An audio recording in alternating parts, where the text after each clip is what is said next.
gente começa, Emmanuel traz para nós a palavra, o verbo recortado. Nós começamos, para nós entendermos perfeitamente aonde nós estamos, nós vamos nos localizar. Esse verbo foi extraído da passagem em que Jesus estava alguns dias já no deserto com os discípulos e com mais de 4.000 pessoas. Lá nas escrituras de Marcos fala exatamente isso, mais de 4.000 pessoas que já estavam acompanhando Cristo. E aí Cristo em certo momento olha aquela multidão o acompanhando e ele chama os discípulos para ele e pergunta para os discípulos assim: olha, eu estou comovido, eu estou sentindo uma compaixão por todas essas pessoas que estão nos acompanhando e não tem nada para comer. Eu não tenho como mandá-los para casa, porque caso eu mande para casa, eu tenho receio deles desmaiarem, desfalecerem no meio do caminho. Porque eles já estão alguns dias conosco e eu tenho certeza que essas pessoas estão sentindo fome. E os discípulos falam para Jesus assim: Senhor, mas nós temos apenas 7 pães. Jesus então chama os discípulos e pergunta para eles assim: e aí, o que vamos fazer? Quando Jesus chama os discípulos e faz essa pergunta, Emmanuel já começa a dar sinais para nós. Será que Jesus, quando chamou os discípulos e os convidou para apresentar o desafio, o que Jesus queria extrair dali? Nós, da doutrina espírita, e nós estudiosos do Evangelho, nós já conseguimos entender que Jesus era uma figura muito grande, é o governador do nosso planeta. Então a gente começa a imaginar assim: quando ele chama as pessoas, a gente, pela nossa prática do estudo, a gente percebe que ele está convocando. O que significa isso? Ele quer extrair muito mais do que a aparência. Na verdade, quando Jesus chamava os apóstolos ali, ele não estava preocupado com os pães materiais, com a fome material daquele povo. Ele estava preocupado com a fome espiritual.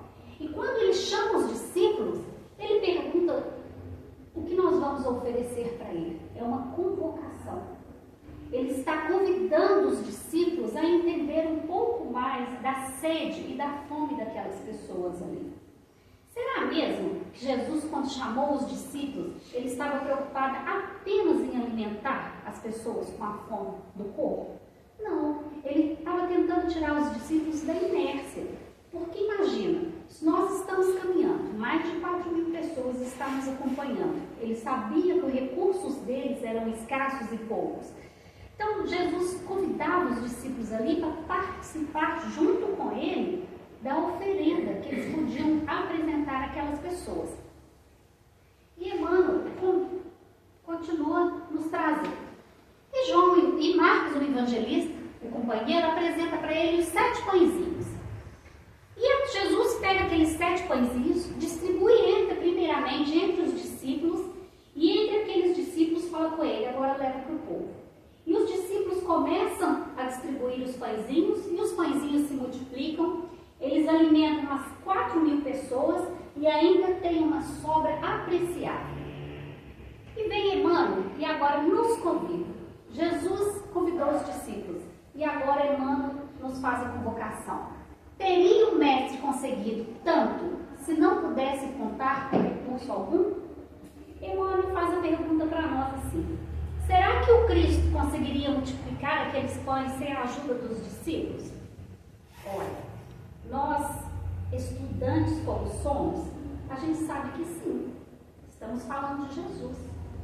Jesus é aquele moço que fez muitas outras manipulações políticas, né? Nós poderíamos falar milagre, mas a gente gosta de complicar um pouquinho assim como Emmanuel. A gente já sabia que para Jesus, ele tinha um conhecimento dessa arte, né? Então a gente sabia que Jesus podia sim multiplicar aqueles pães. Mas quando ele chama os discípulos, ele está convocando para que eles participem também, para que eles colaborem também com aquele exercício. Na verdade, o chamamento é isso. E vocês, até agora que estão aqui me acompanhando, o que vocês têm para prestar? Qual é a doação de vocês que eu posso contar? Isso é muito interessante, porque a gente começa a perceber assim: olha, aqui, quando a gente chega nessa caminhada, nós já começamos a entender o que significa o que tendes.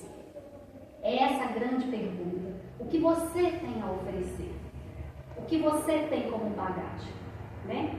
Conhecimento, doutrina, a profundidade filosófica possuímos, mas o que oferecemos de verdade? Não basta estar ao lado do Cristo, precisa participar ao lado do Cristo.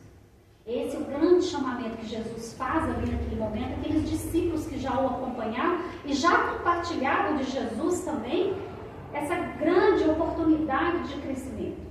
Mas Jesus ainda sentia que eles precisavam ser convocados a participar verdadeiramente, a se prestar, a se colocar à disposição. E Emmanuel continua conosco aqui. A imagem compele-nos a meditar quanto aos impositivos de nossa cooperação para que o celeste benfeitor nos felicite com seus dons de vida abundante. É o chamamento. A gente percebe aqui pela imagem que os discípulos já estão com cestos cheios. Então agora eu já tenho bagagem para a minha viagem, né? Eu já tenho argumentos, eu já tenho filosofia, eu já tenho doutrina. O que me falta fazer? Eu quero participar realmente, eu quero estar junto desse movimento. Qual é o movimento que eu quero pertencer? Esse é o chamado. Quando eu estava fazendo aqui, eu lembrei de uma vez, nós da Casa Espírita, quando a gente começou lá na nossa casa, os atendimentos fraternos, a gente começou pela urgência mesmo. Foi assim. As nossas casas, se a gente perceber, as nossas casas elas têm grandes mudanças de geração para geração, né? A gente é preciso mudar para se adaptar. E a nossa casa não foi diferente. Então nós precisamos passar por uma nova mudança. E qual é essa nova mudança? Os nossos atendimentos fraternos tiveram que mudar as características. E nesse recomeço, a gente fazia o atendimento fraterno da maneira que dava. Então nós atendíamos as pessoas iam chegando e a gente conversava assim de uma maneira bem informal, na recepção da casa mesmo. E aí quem coordenava com nós esse atendimento fraterno era a Dona Lourdes. A Dona Lourdes já era uma frequentadora da casa há muito tempo. Quem gosta de ir nas casas espíritas deve conhecer a Dona Lourdes. Hoje ela está em paz. E aí era sempre assim, uma pessoa mais velha ficava com uma pessoa mais nova para ir orientando e ensinando a fazer o atendimento fraterno. Num desses atendimentos fraternos, que eu estava com a Dona Lourdes, nós atendemos um rapaz que ele estava muito preocupado, já tinha um tempo que ele estava desempregado. E apesar de estar distribuindo os currículos, e ele ter um currículo potente, e ele ser uma pessoa qualificada, ele não estava conseguindo se encaixar novamente no mercado de trabalho. E aí a Dona Lourdes fez uma pergunta para ele, que até hoje, quando eu tenho algum embate, eu fico pensando nisso. Será que eu estou na vibração que eu preciso estar? Porque a resposta e a pergunta dela foi assim: olha, você não está trabalhando, mas você está fazendo alguma ocupação útil? E a gente sabe que essa definição é lá de André Luiz, que quando pergunta o que é trabalho, fala, é toda ocupação útil. E olha a importância desse aprendizado. Eu não estou conseguindo trabalho, mas você está se colocando para o trabalho? E quando a gente vai analisar a grandeza dessa pergunta e a resposta, você percebe o que Jesus está trazendo para nós aqui agora. Nós estamos nos colocando para o trabalho? Foi a pergunta para o rapaz. E o rapaz falou, não, mas eu não acho. Ela falou, não, mas eu não estou falando do trabalho formal. Eu estou falando, por exemplo, aqui na nossa casa.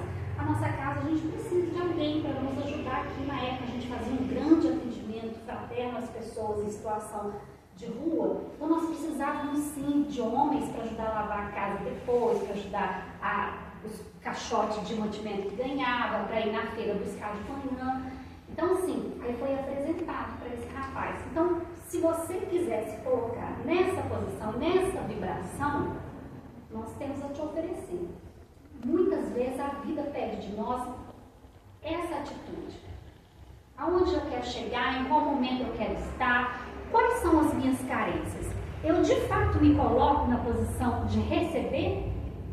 Ou eu estou apenas sentado achando que por uma condução divina, a maioria de nós pensa isso, eu vou ser retirado daquele local e vou ser colocado no local onde que eu desejo sem nenhum esforço? Não. O faz chegar ao nosso destino. Não é a prostração, não é a inércia, é o movimento, inclusive o movimento intelectual, que talvez seja o mais desafiador para nós, né? Porque eu posso estar trabalhando, inclusive, que não. Mas se a minha cabeça estiver em locais que vão me trazer um ambiente que não seja útil para mim, o meu trabalho, o meu esforço ali não significa nada. O que eu preciso é desse esforço mental. É sobrepor. E nós sabemos o quanto isso é desafiador. Às vezes na nossa vida a gente embarca em certas situações na nossa vida que a gente tem recorrentemente ideias muito pesadas a respeito de várias circunstâncias. Quando nós estamos passando por um processo de transformação, hoje a gente já sabe disso, já podemos falar isso com muita consciência, né? A gente sabe que as vicissitudes na nossa vida é um processo de transformação. A gente, quando está ali mergulhado naquele processo de transformação, a gente vê quanto é difícil mentalmente sair dali. Nós podemos mudar de espaço físico, nós podemos mudar as nossas relações, nós podemos mudar os nossos contatos exteriormente. Se o nosso interior ainda não conseguiu mudar, a gente está preso. Então, começamos agora a aprofundar um pouquinho mais, quando Jesus convida os discípulos e fala com eles assim: o que vocês têm? Será que vocês têm só 7 pãezinhos mesmo? Né? Depois de andar aqui do meu lado, depois de estar aqui, nós conseguimos arrebanhar mais de 4.000 pessoas. Será que de fato a gente só tem 7 pãezinhos para oferecer para essas pessoas? É através da resposta dos discípulos que nós nos reconhecemos. A gente percebe qual o estado que eu estou. O que eu tenho para oferecer de verdade? Será que o que eu possuo é apenas as coisas que eu consigo ver e tocar? Ou eu possuo um pouco mais? Acredito que esse convite que Jesus fez lá para os discípulos já começa a ressoar em nós. Que a gente começa a ter a curiosidade de pensar em que posição eu estou. Como eu sou? Poderá o Cristo edificar o santuário da felicidade em nós e para nós, se não puder contar com os alicerces da boa vontade em nosso coração? Será que a gente consegue aprender alguma coisa ou apreender alguma coisa somente de sentir de longe? É preciso um mergulho profundo para dentro de tudo, né? Inclusive das filosofias. Eu sou um ótimo filósofo, mas porém eu sou só o filósofo de ficar sentado na minha cadeira ou no meu escritório. Na prática eu não consigo fazer nada. E quando Emmanuel traz para nós aqui boa vontade, nós temos uma falsa ideia do que seja boa vontade. A gente acha que boa vontade é aquele ímpeto de querer alguma coisa. Não, vontade é um pouco mais profunda. Vontade é um mergulho mais intenso. Eu tenho uma outra história, essa história é ótima, porque é isso. Eu tenho uma amiga que ela fala comigo assim: nossa, mano, você é cheio de história. Eu acho que eu não sou cheio de história, não. Na verdade, eu acho que eu sou boa de decorar. Porque se nós formos olhar os nossos relacionamentos, é assim: cada amigo conta pra nós uma coisa, né, boa, uma história boa. E a maioria a gente deixa passar, esquece. Eu acho que se a gente conseguisse armazenar um pouco mais, nós teríamos uma bagagem mais edificante. E essa história foi o seguinte: essa minha amiga casou, nós ainda estávamos na faculdade, e ela casou e foi aquela história bonita. Ela e o noivo dela se conheceram quando eles tinham 15 anos, os dois cresceram juntos, estudavam juntos, fizeram aquele casamento legal, família, todo mundo se gostava. Porém, quando eles tinham 5 anos de casamento, descobriu que ela não poderia engravidar. E aí, dentro desse processo todo, que está tudo certinho, tudo cabendo dentro das caixinhas, vem a vida e pede mais de nós. E aí ela entrou para a fila de adoção. Quando ela entrou para a fila de adoção, é que ela fala, ela foi muito abençoada, porque ela poderia escolher, tinha 2 irmãzinhas. E aí ela poderia escolher querer uma só ou ficar com as 2. E ela escolheu ficar com as 2. E aí essa história dela é linda, todo mundo sempre muito comovido, todas as vezes que a gente escuta essa história a gente acha interessante. E um dia eu falei para ela assim, nossa, eu sabia que eu também tenho uma vontade de adotar. Aí ela com muito amor, com muito carinho, falou comigo assim, não, você não tem vontade, você tem curiosidade. Porque se fosse vontade, você adotaria. Olha, como a gente passa a entender o que o Cristo veio falar aqui de vontade. Eu tenho curiosidade sobre as coisas do Cristo. Eu ainda não tenho vontade. Porque se vontade eu estivesse, eu já estaria no Cristo. Assim como Paulo.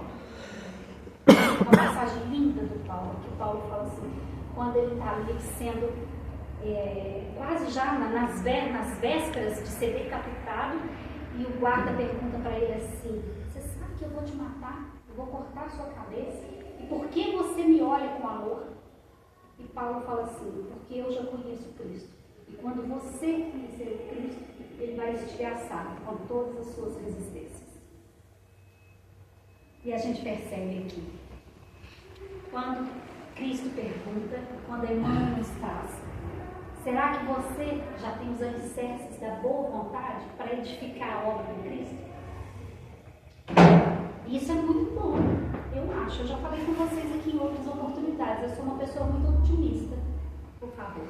Simone, você acha que a gente pode dizer que naquele instante Jesus poderia estar falando com eles, olha, vocês já partilham comigo o momento.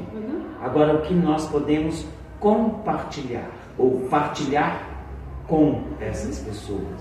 Sim, como que é né? seu nome? Cláudio. Cláudio, obrigada. É exatamente isso.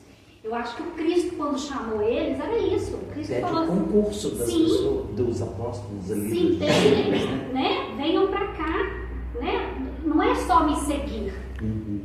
né? É pelo menos É tentar ação, fazer o que é eu atitude. faço. É atitude, é o verbo, né? O verbo é ação. Então não é só eu acompanhar e eu admirar, né? Eu não preciso de curiosidade, eu preciso de vontade. Curiosidade a E gente a vontade impulsiona para a ação imediata, né? imediata, porque quando você já adquire a vontade, você já passou por todos os outros caminhos antes, né? É tudo uma caminhada, é uma sequência. Quando você chega em alguma coisa, você antes precisou partir, né? E o partir é isso, é o início.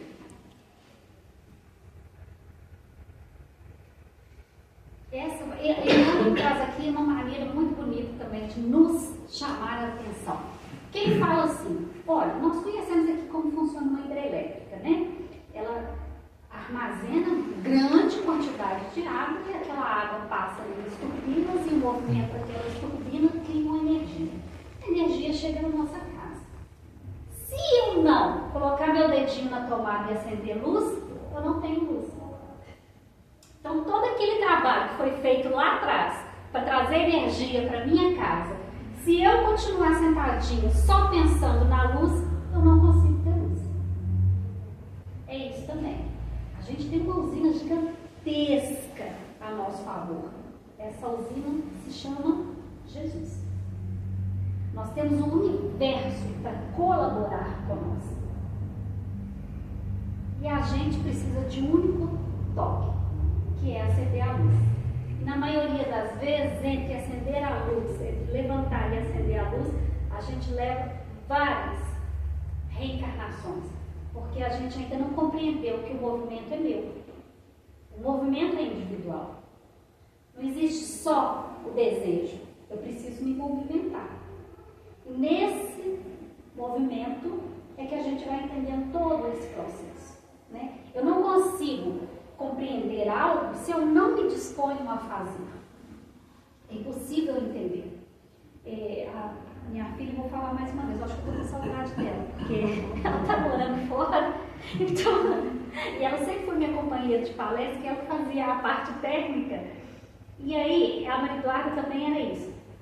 Com 4 aninhos, ela falou comigo assim, mãe, eu sei tocar violino, eu não dei a menor hipótese, não tenho a melhor bola. Ah, tocar, né, gente? Em casa a gente não toca nada. Como é que essa criaturinha vai tocar violino? Aí eu tinha comprado uma bota.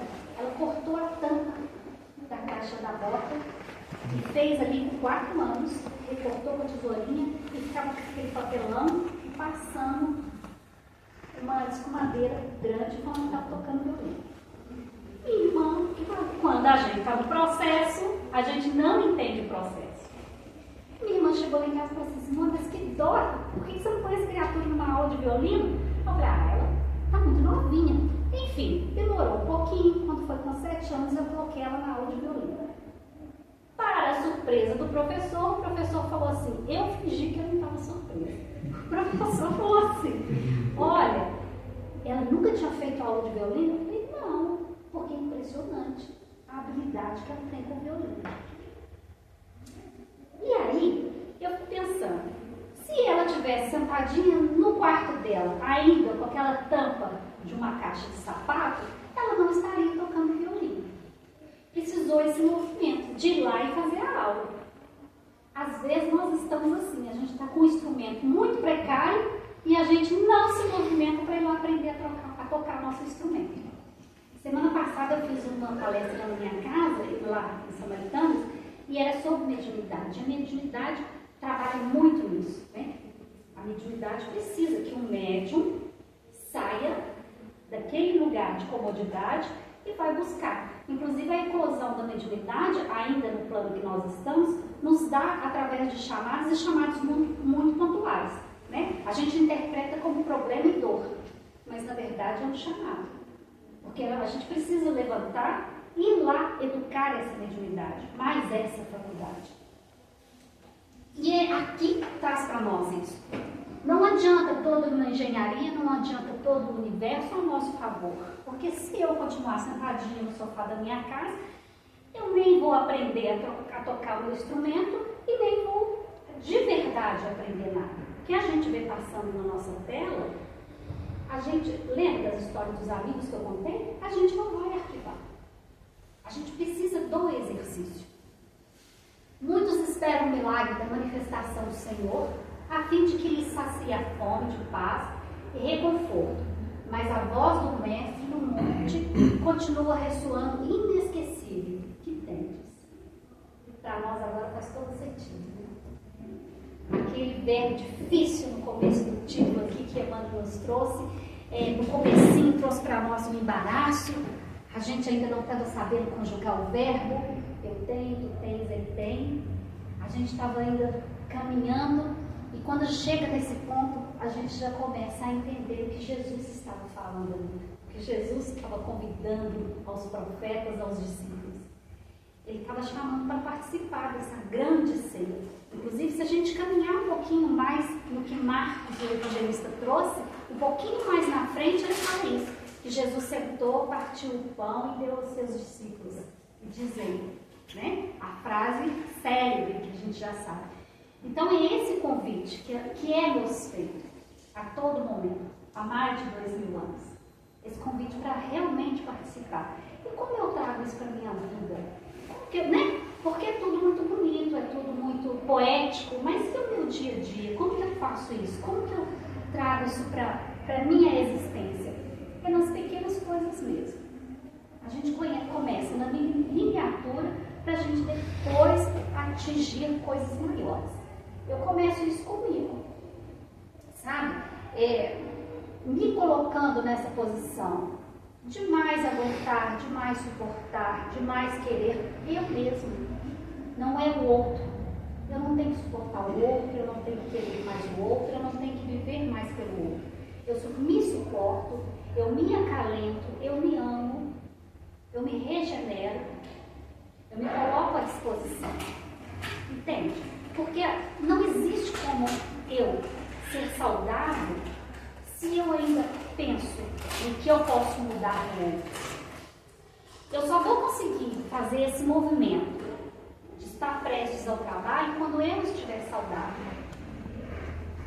Talvez agora, no nosso planeta, o maior desafio que nós estamos enfrentando é esse, sermos saudáveis. Saudáveis nesse sentido. De estar bem. Nós temos aí batendo na nossa porta e toda hora a gente está escutando isso, as dores emocionais do mundo gritando com vários títulos, né? É ansiedade. ansiedade, é depressão, é fibromialgia, é dores sem explicação médica. Então a gente vê como que nosso espírito está clamando por luz, desejosos de luz. Então quando eu voltar esse olhar para mim mesmo, todo o outro processo vai ser mais simples. Entende quando Jesus chamou os discípulos ali e perguntou para ele: o que vocês têm? Os discípulos não se colocaram numa posição de negação. Nenhum deles foi resistente. E aí nós nos encaixamos também. Nós não somos mais resistentes. Já entendemos que a gente precisa de mudanças.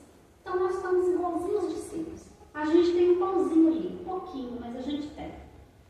E a pergunta é: o que você vai fazer com esse pouquinho que você tem? Como os discípulos não esconderam, não ofereceram resistência e não se negaram. Estavam prontos ali para ajudar.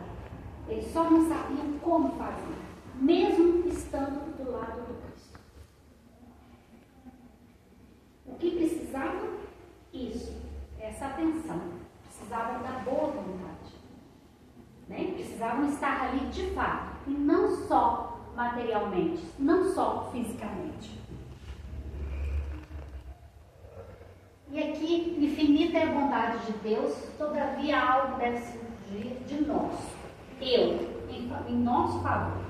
É essa caminhada que eu estou falando. Quando eu estava estudando e me preparando para vir aqui, quando falou me remeteu a Pedro. Eu gosto muito de Pedro, Simão Pedro, o discípulo. Eu gosto muito de Pedro. Eu acho que Pedro nos representa assim, fielmente. Alguns autores chegam a falar que Pedro é o discípulo que tinha um caráter pendular. Ou ele amava muito Cristo, ou ele rechaçava ferozmente. E nesse movimento de Pedro, de num momento estar amando muito, e no outro momento ele está criando várias questões, nós nos encontramos ali. Pelo menos eu me identifico muito ali. Me identifico como pessoa e como humanidade. A gente caminha ainda por essas instâncias, porque temos ainda a visão equivocada do que seja fé. Prestamos ainda aquele serviço de achar que a fé é uma manifestação material. Não, a fé é uma manifestação espiritual. A fé é aquilo que eu acredito mesmo quando eu não posso ver e não posso sentir. A fé é aquele movimento que me faz acreditar que estamos caminhando para a regeneração.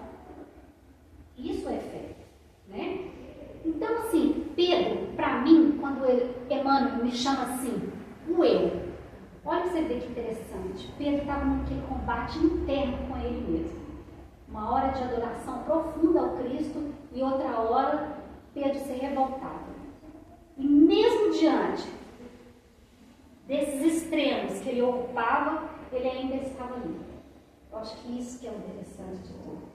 É esse o exemplo que Pedro vem trazer para nós. Por isso que eu acho que Pedro me representa e nos representa como humanidade. A humanidade vai caminhando às vezes, né?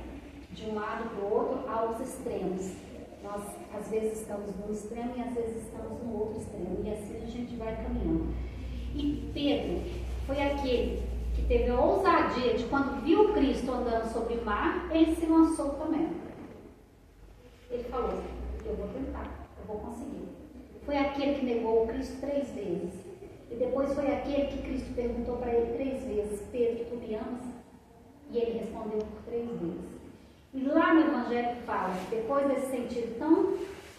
depois que Cristo reuniu todos os discípulos ali, depois que ele já tinha desencarnado, os discípulos saíram dali tão cheios do Espírito Santo que Pedro saiu em pregação e a sombra de Pedro curava as pessoas. Olha como isso é lindo. Como isso é de uma profundidade muito grande. É isso, era ele, Pedro. Ele se ofereceu o eu. Eu sou Pedro, eu sou assim. Eu sou Simone, eu sou assim. Mas ainda, com as minhas dificuldades, com os meus lados obscuros, com as minhas dúvidas, eu ainda continuo caminhando. E, por escolha minha, eu quero continuar caminhando ao lado do Cristo. Ainda que eu tenho alguns poucos pãezinhos para oferecer, ainda que eu não tenha compreendido de verdade o que Jesus quer extrair de mim, eu permaneço ali. Então, quando Emmanuel me fala assim, olha, quem é o seu eu? Meu eu é esse, que eu estou aqui. Eu fico muito triste quando alguém que começa a frequentar a doutrina espírita, depois sai e fala assim, olha, eu saí da doutrina espírita porque a doutrina cobra muito da gente. A doutrina não cobra, né? A gente que às vezes precisa fazer alguns reajustes grandes. Porque quando eu me deparo comigo mesma, é sempre uma aventura. E aí a pessoa joga para a doutrina. Porque ser autêntico tem um custo muito alto. A autenticidade é isso, é eu reconhecer quem eu sou de verdade. Então eu prefiro colocar a culpa na doutrina. Raul Teixeira tem uma frase muito bonita que ele fala isso, a doutrina não é para quem quer, é para quem aguenta. Porque a gente tem que aguentar esse processo de me reconhecer. Né? Quando eu começo a entrar numa casa e eu participo do grupo de estudo e eu estou ali, quem eu encontro ali? A Simone. E aí eu começo a perceber, a Simone não é tão gente boa quanto eu pensava. Ela precisa de uns reajustes grandes. E esse exercício que a gente faz todos os dias, de vir recolher na casa espírita, que a gente vem recolher na casa dos espíritas, essa bagagem, quando a gente sai lá fora e a gente percebe que o mundo pensa diferente daqueles amigos da casa espírita, é lá que está a nossa lição. E aí, por algumas questões pessoais, muitos de nós preferem ficar lá fora ainda. Né? A gente não quer estar aqui dentro, porque aqui dentro eu tenho que fazer uma revolução, em vários sentidos. Eu preciso ser revolucionário para poder me enxergar onde eu preciso mudar. E isso é dolorido às vezes. Às vezes esse enfrentamento me afasta de mim. Olha, tem uma frase muito bonita também de Buda, que quando Buda alguém estava procurando Buda e encontrou com Buda e perguntou para Buda assim, como você faz para ser tão iluminado? Buda fala assim, eu estou consciente. Olha, o que é a consciência? Consciência é isso, é um estado real de alerta, né? De atenção. Estar consciente é saber quem eu sou. Pensa, Buda, olha o trabalho maravilhoso que nós temos aqui pela frente. Olha como é lindo esse chamamento, dessa busca, desse auto-resgate. Então é isso, nessa nossa caminhada, às vezes, muitos de nós preferem ainda ficar no campo da ilusão, porque é muito mais fácil lidar com a ilusão. Sabe por quê? Porque a ilusão eu projeto nela o que eu quero, o que eu desejo. Estamos vivendo a crise da ilusão, né? As redes sociais nos levam para esse lugar. A gente não precisa falar porque já é falado muitas vezes. Ali tudo é perfeito, todo mundo é bonito, todo mundo é saudável, todo mundo é rico. E aí, essa crise da ilusão me arrasta. Se eu não quiser me conhecer, eu prefiro ficar lá, no mundo da ilusão. E esse chamamento do reconhecimento do eu é grande demais, é lindo demais. E a gente precisa se prestar a ele com verdade, com profundidade. Essa descoberta é maravilhosa.